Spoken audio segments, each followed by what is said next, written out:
Fala galera, Thiago Linhares aqui. Bom, faz um tempo que eu estou preparando esse vídeo, é, onde a gente vai falar como orquestrar, como juntar essas duas ferramentas, né, que são incríveis, que é o Airflow e o DBT, tá? Algumas coisas que eu já vou deixar bem claras, né? Isso aqui não é uma aula de Airflow e não é uma aula de DBT, é uma aula para a união dos dois, né? Que é esse casamento incrível que acontece. Vou trazer as vantagens, enfim, esse tipo de coisa, mas também vou trazer uma demo de como fazer isso, tá? Também vai ter ali a parte da demo. Mas não vou explicar a fundo, assim, também as ferramentas, né? Se você quer entender a fundo o DBT, eu tenho um curso já de DBT lá na Udemy, o link tá aí embaixo. E o Airflow ainda não temos curso, mas pode ser que a gente venha trazer, mas eu recomendo sempre aí o canal do Luan Moreno no YouTube, tá? Que tem bastante material sobre isso. Então, bora lá.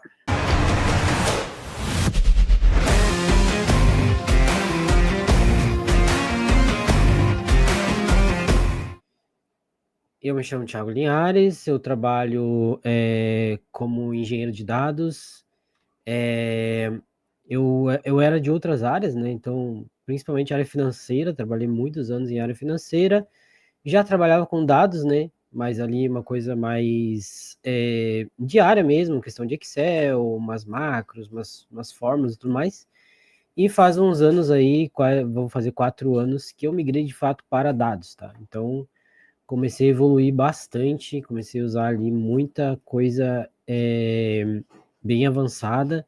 Hoje eu sou engenheiro de dados, aí controlo algumas stacks de dados, e desenvolvo também tanto ali a parte de ETL, quanto também faço, quando preciso, né, DataVis, ETL e tudo mais, tá? Então hoje trabalho numa das maiores transportadoras aí do Brasil.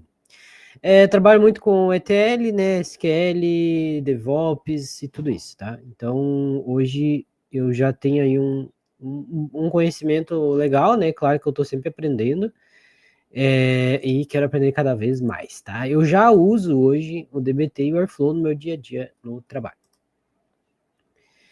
Então, o que a gente vai falar aqui? Alguns tópicos, tá? Então, é a introdução, né, que eu acabei de dar. A gente vai falar o que é DBT, a gente vai configurar o nosso ambiente, a gente vai fazer a primeira orquestração com o Bash Operator, que é o primeiro jeito de você orquestrar o DBT, né? Que é o mais comum hoje em dia, que as empresas mais utilizam, porque de fato antigamente era o único jeito que existia de fazer isso, né? Mas hoje existe outro jeito também, que é via Cosmos no Airflow Astro. Então também vamos falar disso. Vamos falar depois de algumas configurações adicionais, pormenores e a execução e demonstração e no fim a conclusão, beleza? Vamos à introdução. Então, por que é importante usar o Airflow com o DBT, né? Primeiro que o Airflow hoje é com certeza uma das ferramentas mais utilizadas, é a mais utilizada em questão de orquestração de dados. E com o Airflow 3.0 isso só vai aumentar, porque de fato ele está trazendo muita coisa que hoje as empresas precisam, né? Que é muita questão de LLM, IA, né? Que hoje está aí no hype. Então a versão 3.0 do Airflow está vindo com bastante coisa top, tá? Então ele já é hoje o mais utilizado orquestrador no mundo, né? Não é no Brasil, é no mundo. E muitas empresas de grande porte já utilizam ele. Então, se você quer entrar nessa área de engenharia de dados, você tem que conhecer o Airflow, com certeza. Isso não dá para deixar de fora. E o DBT, com certeza, também é muito utilizado cada vez mais, né? Porque o DBT ele traz uma coisa muito linda, que é você conseguir modelar dados de uma forma simples usando SQL, que é a linguagem simples e a linguagem de conversa com o banco de dados, né? E de uma baixa curva de aprendizado, e usar isso para modelar os seus dados de forma escalável, tá? Então, de fato, assim, o casamento dessas duas ferramentas é o melhor que tem hoje nessa questão. Então, DBT, né? O que é o DBT? Como eu já falei, eu tenho um curso de DBT, né, que está aí no link, caso você queira. O DBT é uma ferramenta poderosa para transformar dados dentro do seu Data Warehouse, utilizando SQL com versionamento e testes. ele facilita a criação de modelos e a manutenção do seu pipeline de dados, tá? Era feito com o SQL, o que era uma coisa boa, porque o SQL é isso, né? Uma baixa curva de aprendizado, é aquela linguagem para conversa com o banco. Você pode modelar o dado assim, tipo assim, dificilmente você vai precisar de uma coisa a mais do que o SQL para modelar dados, tá? Então, claro, tem coisas muito específicas que às vezes você vai ter que usar um Python ali. Isso eu falando na modelagem, né? Não na ingestão nem nada disso. Então a gente tem aquele famoso modelo, né, de ETL e ELT. Então, o ETL é onde você extrai, transforma e carrega, e o ELT é onde você extrai, carrega para o seu banco, para o seu data warehouse e depois transforma, né? Então, o modelo ETL, que é o mais antigo, você tinha o dado lá na sua fonte, aí você pegava ele dentro da sua ferramenta de ingestão e já transformava esse dado. E ele ia para o seu data warehouse já transformado. Qual que era o problema disso? Caso você precisasse colocar mais uma coluna, fazer mais uma transformação, fazer mais coisas ali, você tinha que mudar todo o seu ETL, né? E lá na ponta, o seu dado já está modelado. Então, às vezes você vai usar para outro projeto, faltou uma coluna, faltou uma. Eu fiz um filtro lá e agora eu preciso desses dados. Você vai ter que trazer todo esse histórico, mudar todo o seu ETL e tudo mais. Já no modelo ELT, onde você extrai simplesmente como está no banco, leva para o seu banco, para o seu data warehouse e depois você transforma, você pode usar isso em milhares de projetos, porque o seu dado lá já no seu DW ele está cru, né? Ele está na camada crua, que a gente chama. Então o DBT trabalha muito bem com essa parte de ELT, né? De você ter a transformação lá no final. E a transformação ela acontece com SQL, né? Então o DBT trabalha com SQL. Ele também roda Python, tá? Mas é mais SQL. Você vai escrever os seus códigos como se fosse uma view, né? Então você vai digitar ali tudo, você vai escrever e tu vai ter um arquivo onde vai ter toda a sua transformação. E o que o DBT vai fazer? Ele vai rodar esse arquivo e vai criar a sua tabela em cima daquilo, vai materializar aquela view, vamos dizer assim, vamos dar exemplo, né? Claro que ele faz muito mais coisa que isso, mas na teoria grande é isso, tá?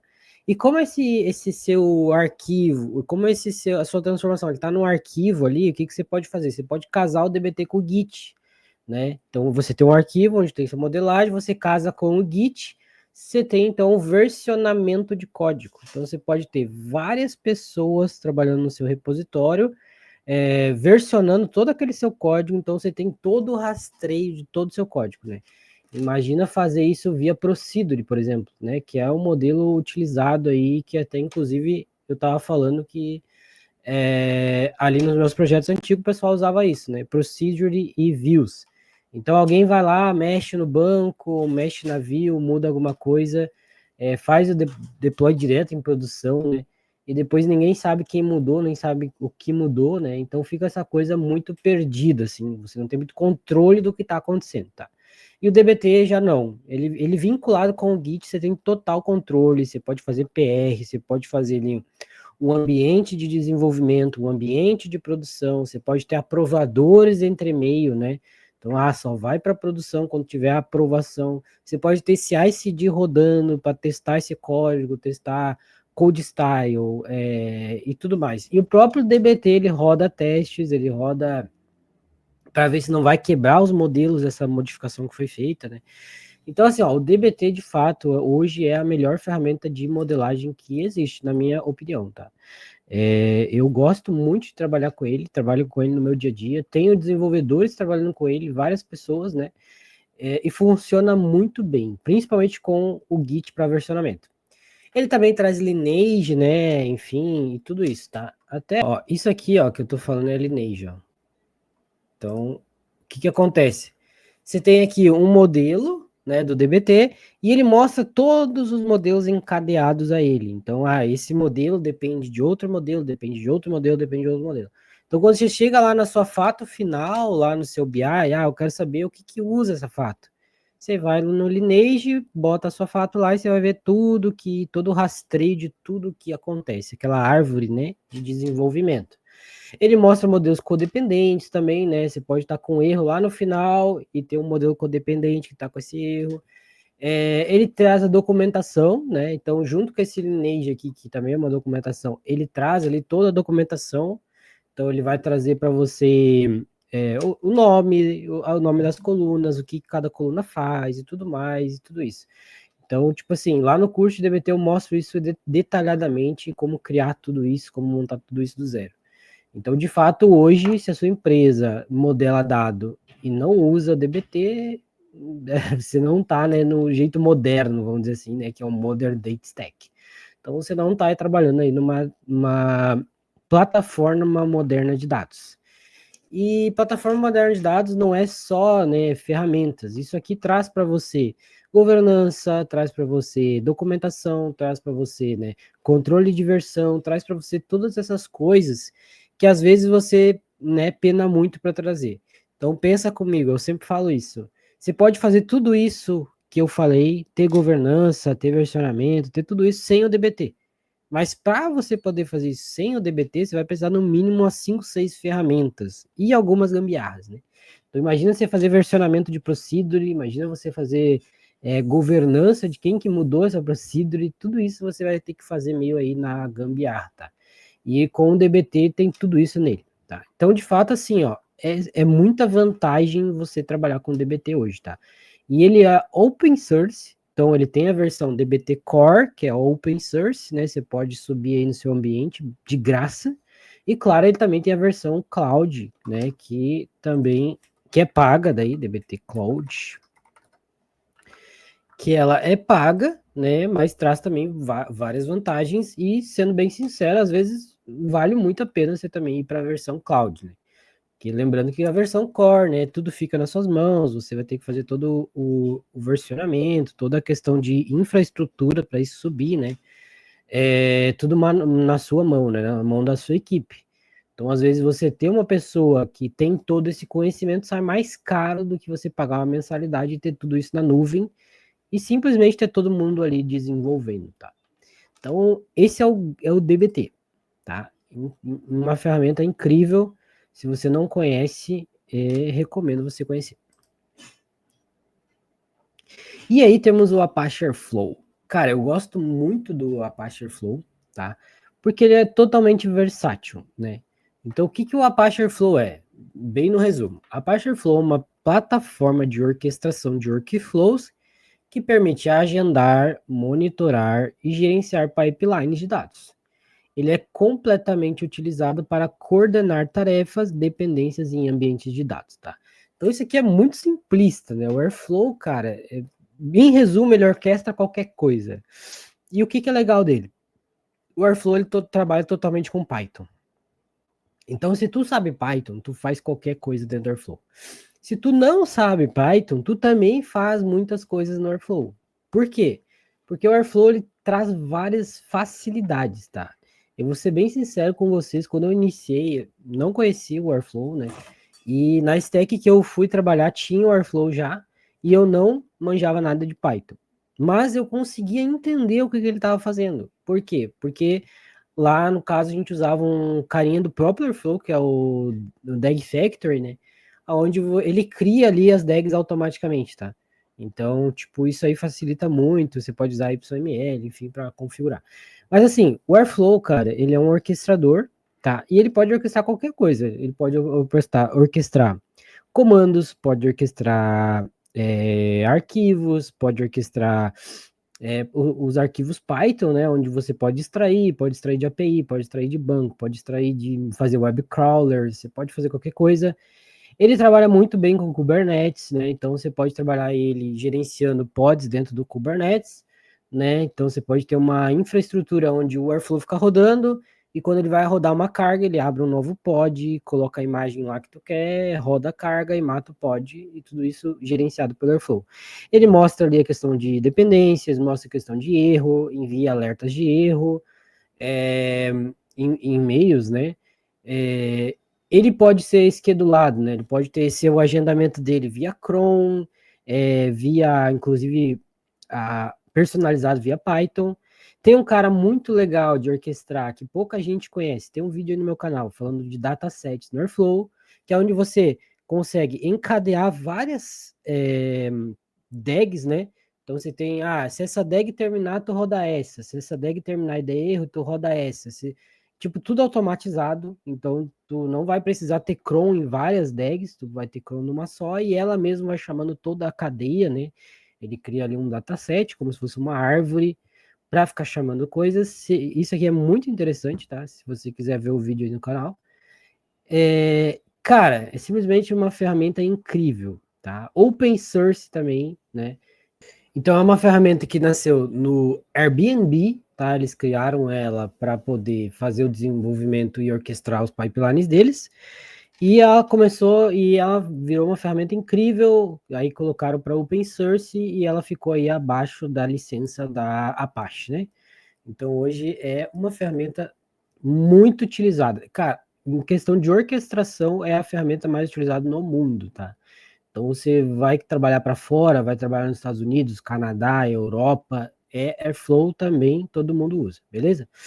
E sem falar que agora tá vindo a versão 3.0, onde vai trazer muitas novas coisas, tá? Então recomendo muito aí o material do Luan Moreno sobre o Apache Airflow, tá? E deixa eu mostrar a carinha para vocês aqui dele rodando. Depois a gente vai ver na demo, né? Então aqui tá mais ou menos a carinha dele, ó. Dá para ver, eu acho. Então ele mostra ali se executou, que hora executou, se tá com erro, tá com falha, manda envios de alerta, enfim, toda a questão aí, tá?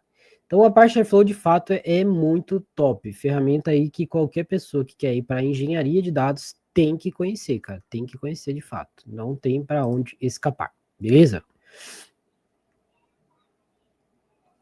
E aí o que que acontece, né? O Airflow, ele, como eu falei, ele é muito bom, tem tudo isso de bom. Só que tem uma coisa que às vezes complicava um pouco, né? Principalmente pessoas assim que não tinham tanto conhecimento. Então ele tinha uma barreira, né? Essa barreirinha assim, para pessoas que não tinham tanto conhecimento. Que era como você subir o Airflow, né? Então, tipo assim, as pessoas tinham um pouco de dificuldade de fazer isso, fazer o deploy mesmo do Airflow, né? Porque ele usa, se não me engano, quatro containers, né? E aí ele tem separado o scheduler, o web service e assim por diante. E tinha muito erro de dependência, não sei o que, bibibi, bobó. E tinha outra questão, né? Como você vai colocar o Airflow executar o DBT, né? Então, dentro do seu ambiente, você teria que ter os dois, ou ter um jeito de o Airflow se comunicar com um pod ou um container, um container que esteja lá com o DBT instalado, né? Porque qual que é a ideia? A ideia é o Airflow, ele chama as coisas, ele vai chamar o seu projeto DBT. Mas para esse projeto DBT poder rodar, ele tem que estar com o DBT instalado. Então você tipo, tinha sempre aquilo, será que eu instalo tudo na mesma máquina? Se eu vou instalar tudo na mesma máquina, eu vou ter que construir a imagem, então eu vou ter que botar Airflow, vou ter que botar o DBT, vou ter que botar o projeto.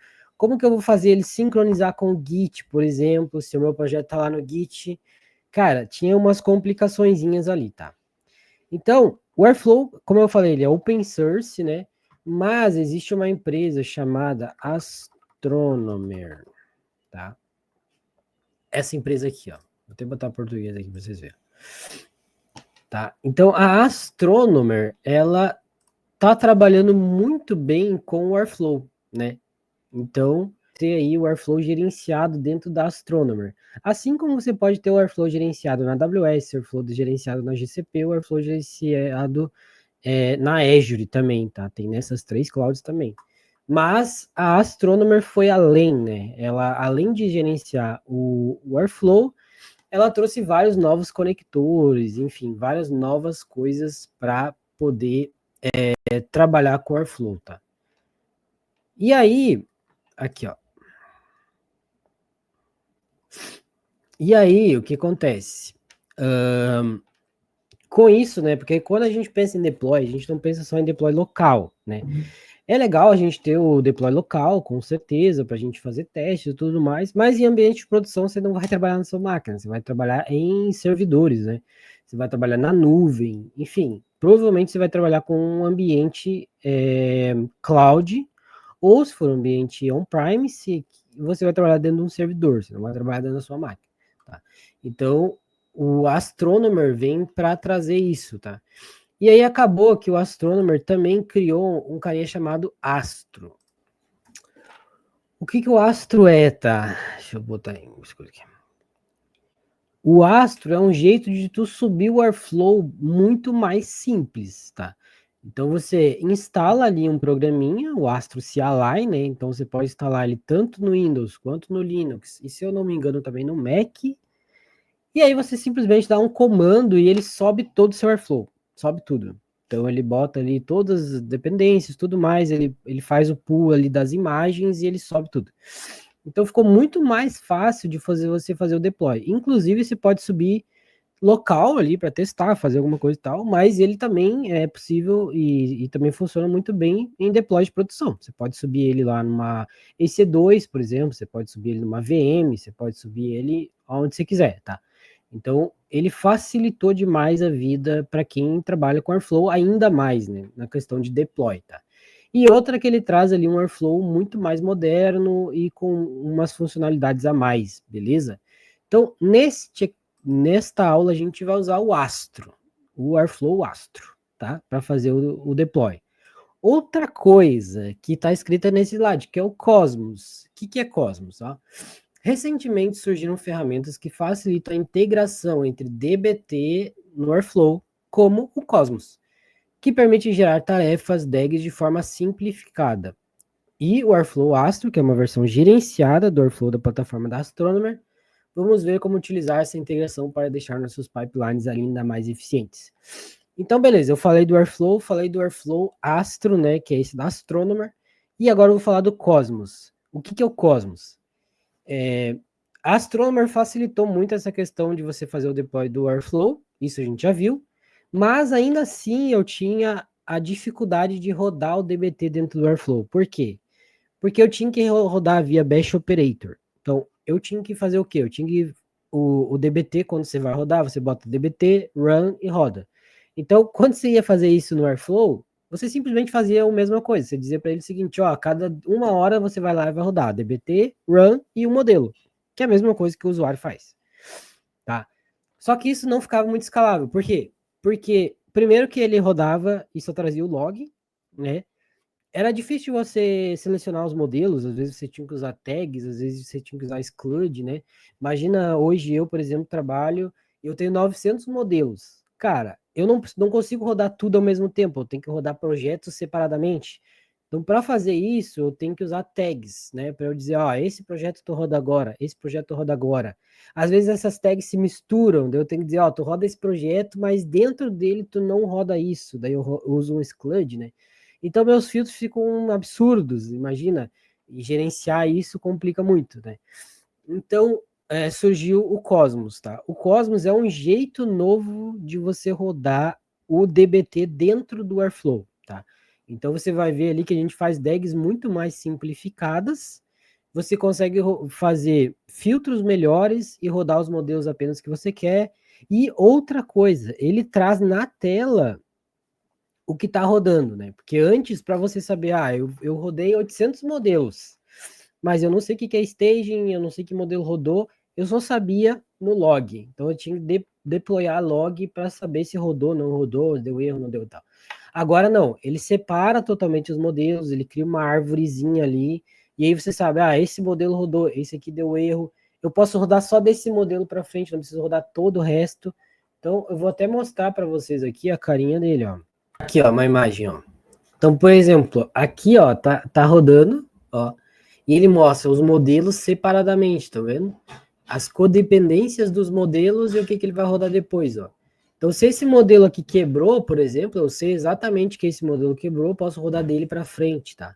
Então, ele facilita demais essa questão, tá? Então, tem um ponto, né, que o Cosmos, ele foi desenvolvido pelo pessoal da Astronomer. Inclusive, se você ir lá no canal da Jornada de Dados ali do Luciano, tem uma live que é com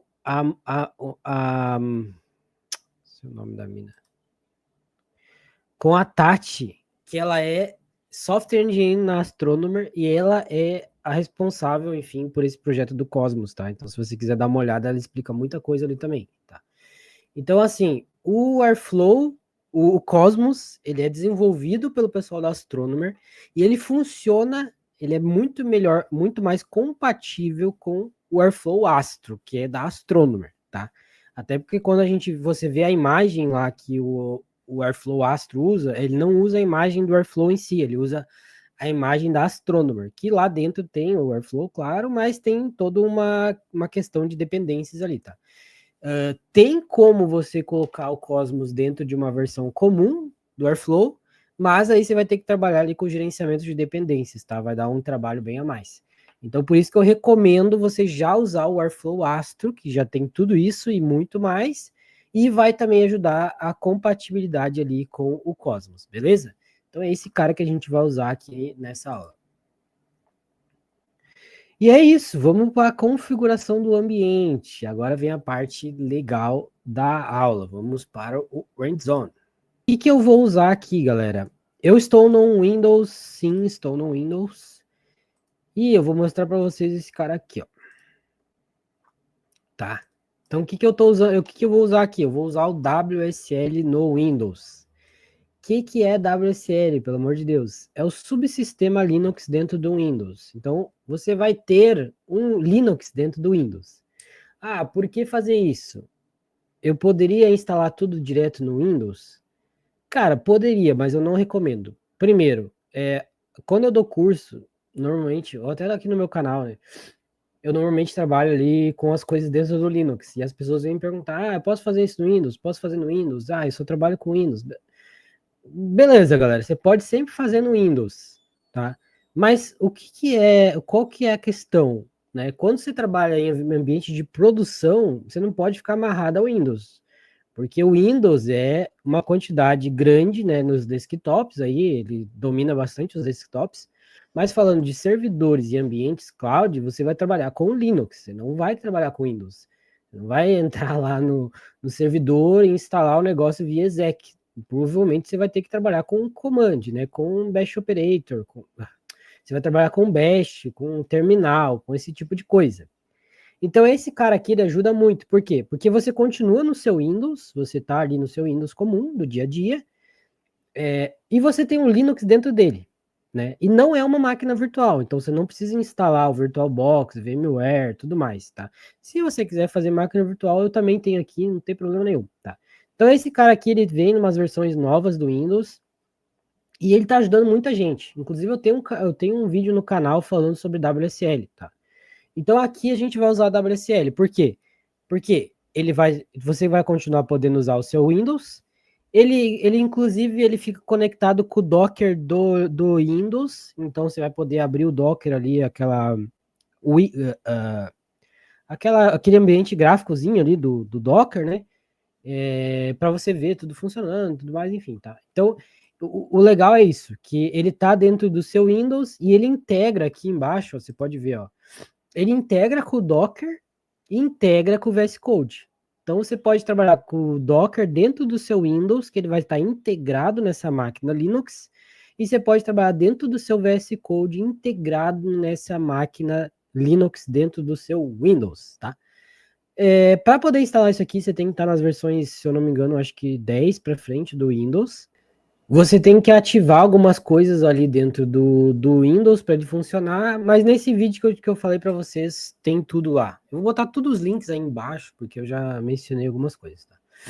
Então é isso, a gente vai trabalhar com esse subsistema, tá? E eu recomendo, ó, não sei Linux, eu fico com medo de tela preta, né? Tipo, coisa assim, cara, tu quer ser engenheiro de dados, não pode ter medo de tela preta. E esse WSL pode ajudar muito você, porque você não vai perder o seu Windows, né? Eu uso o Windows para jogar, por exemplo, e não queria ter um Linux. Show de bola, você bota o WSL, você vai ter os dois, né? Eu, inclusive, uso o Windows para jogar. E tô de boa, uso os dois, mas eu também, enfim, tenho máquina virtual, também tenho computadores com Linux, gosto muito do Linux, tá? Então a gente vai usar aqui a nossa tela preta, depois a gente vai usar o VS Code para fazer todo o nosso ambiente, beleza? Galera, vamos fazer assim, ó. Se inscreve no canal, curte o vídeo e eu vou fazer esse vídeo em duas partes, beleza? Porque se eu fizer muito grande, a galera não olha, beleza? Então a gente vai ter isso em duas partes. Então essa foi a parte do momento. A próxima parte vai ser o hands-on, onde a gente vai fazer ali tudo o que precisa. Beleza? Valeu, até a próxima.